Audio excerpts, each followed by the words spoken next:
Hi! In front of me is Motorola Moto G100, and today I would like to show you how you can connect it through Bluetooth. Firstly, go into settings and tap on connected devices. Now just pair your device, wait for available ones to show up, and click on the one that you wish to connect to.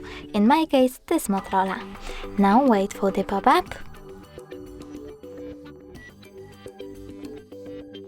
Select pair and wait for this device to accept your connection request. As you can see, my devices were successfully connected. You can always disconnect them by clicking on this gear icon next to the device, tapping on forget and confirming your choice in the pop-up.